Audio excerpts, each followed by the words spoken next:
Olha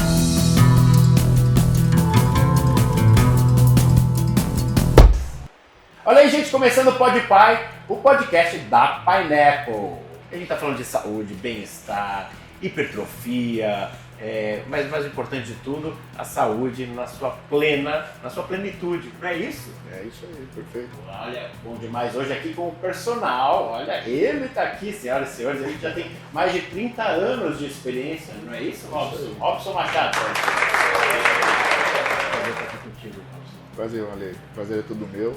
Vamos tentar esclarecer aqui um pouquinho, tirar algumas dúvidas aqui em relação à atividade física e tudo que envolve o nosso processo aqui na clínica. Ó, eu tenho várias dúvidas, né? Eu quero falar. Por exemplo, a musculação é importante para o tratamento da obesidade? Sem dúvida, sem dúvida.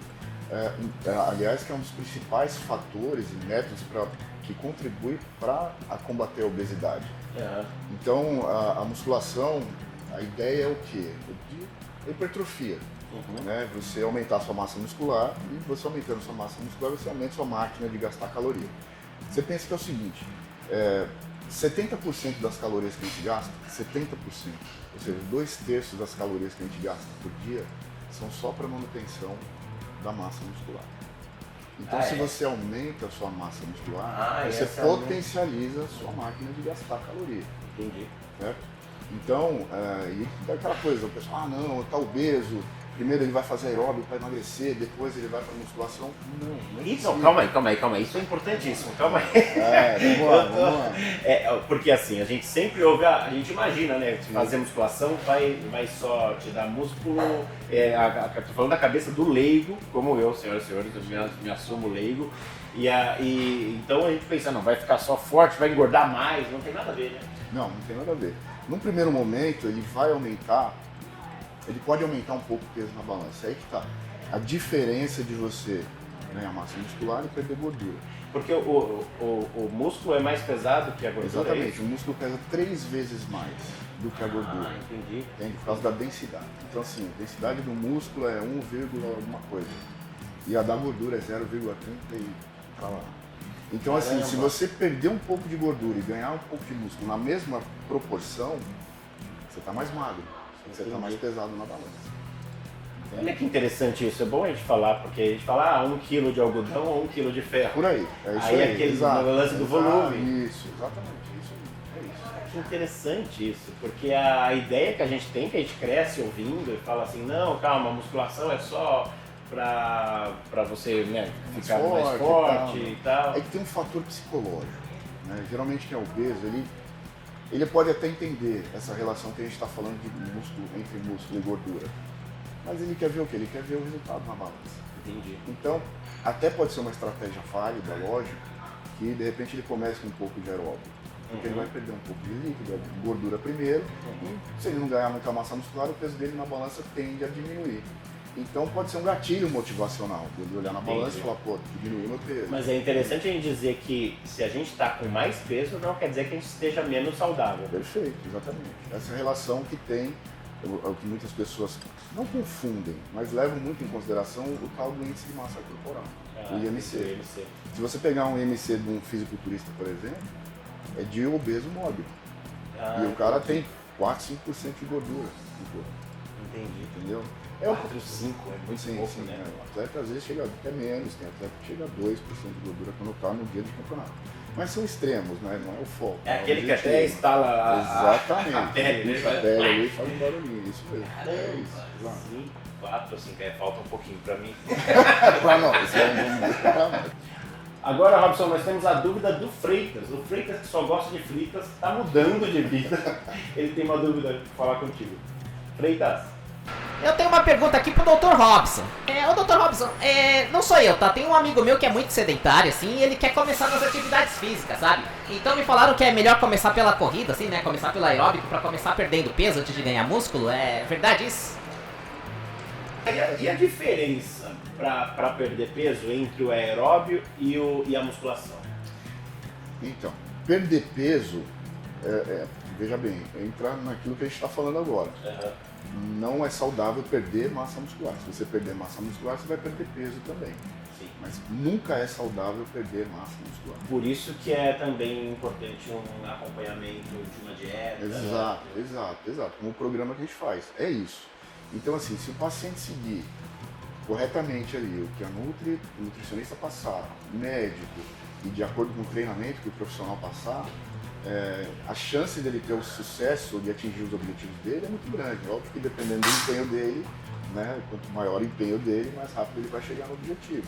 Então, assim, para perder peso, a gente tem que deixar muito bem claro essa diferença, que perder gordura é uma coisa e perder músculo é outra. Entendi. Né? Então, você perde peso. Se você perder massa muscular, você também vai perder peso, só que nunca é saudável. Por vários fatores. Depois, se você quer, a gente entra nisso. É legal demais. Então, é interessante dizer, porque assim, as pessoas têm, eu tô falando dos mitos, né, que eu carrego comigo, que é a questão, musculação emagrece, como assim e tal. Uma outra coisa é a idade. Existe uma idade específica para fazer atividade física? Nenhuma. Eu, particularmente, já tive alunos de musculação de 7 anos de idade. E tiveram pessoas, tem um caso até de uma pessoa conhecida, ele já faleceu. Ele foi um dos personagens mais antigos que tinham aqui no Brasil, era aqui de São Paulo. Ele chamava, depois se vocês quiserem pesquisar, ele chama Antônio Domicílio. Esse cara começou a treinar com 58 anos. Ele era alcoólatra, vivia na porta do bar, assim, desmaiado, de bebida. E aí era aqui ali no bairro da Pompeia, onde tem um centro paulista de musculação ali, também tem o DF ali na Água Branca. É ali onde eu acho que ainda a sede da Federação Paulista de Musculação ali. E o pessoal frequentava ali a região e tal, e falou, pô, vamos tentar fazer alguma coisa, e levar esse cara para treinar. Eu sei que com 72 anos ele foi campeão mundial de fisiculturismo. Ele foi parar no Jô, tem uma entrevista dele no Jô. Ah, que legal. E depois ele continuou dando aula até quase 80 anos na cadeira de roda. Começou com 58 anos, alcoólatra e dele. Olha aí um exemplo, gente, ó, 58 anos, sensacional. Então não tem idade, ou dos 7 anos. A gente ouve muito, vai ficar rendido. Criança não vai crescer. Não, isso é óbvio que mas demanda uma atenção específica. Específica. Mas resumindo, a criança ela deve fazer exercício com peso. Porque o exercício resistido, ele estimula o que a gente chama de proliferação de tecido conjuntivo. O tecido conjuntivo, que forma os tendões e os ligamentos, é o que faz a criança crescer. Então, se você der um estímulo correto, então ele estimula o crescimento. É totalmente ao contrário. É outro mito. É outro mito derrubado aqui. Ó, senhoras, tá bem. Que legal. É isso aí. Que legal. Bom, não existe limite de idade, desde que tenha essa atenção, né, esse foco e saber como cuidar. Estou aprendendo bastante hoje aqui. E a musculação é importante no processo de emagrecimento e de qualidade de vida, né? Porque você tem menos gordura, menos... E tem alguma dica especial assim, que você fala assim, eu quero começar, mas eu não sei como, para quem quer começar uma atividade física? Então, isso é importante, a gente lidar bastante com esse público. Eu até acho curioso, porque em alguns atendimentos que eu tenho feito, eu tenho encontrado bastante pessoas, muitas pessoas que têm resistência ainda, nunca fizeram atividade física, não gostam, não querem fazer. Então, assim, a dica é o quê? A primeira coisa é você tentar, o profissional é que eu falo que é a mão do profissional importante, é tentar encontrar algum gatilho na amnese que a gente faz, conversando com a pessoa, para evitar o que a gente chama de burnout. Se a pessoa nunca fez ou ela não gosta, eu não vou gostar, eu fiz uma vez, não gostei, o que eu posso fazer? Então, dentro daquilo das informações que ela for passando para a gente vai captando, fala, pô, ela gosta mais de aeróbico, por exemplo. Gosta de fazer uma caminhada só, não gosta de ir para academia. Então vamos começar com a caminhada. A ideia é começar com o que ela goste, com o que a pessoa gosta. Sempre o primeiro passo. Sempre, né? O primeiro passo é o mais importante para você reter, para você fidelizar esse cliente. Então, assim, é começar com alguma coisa que ela goste, dentro das limitações dela, do que ela pode, então é o que ela gosta, o que ela pode, e depois, aos poucos, o profissional introduzindo o que ela precisa. Entende?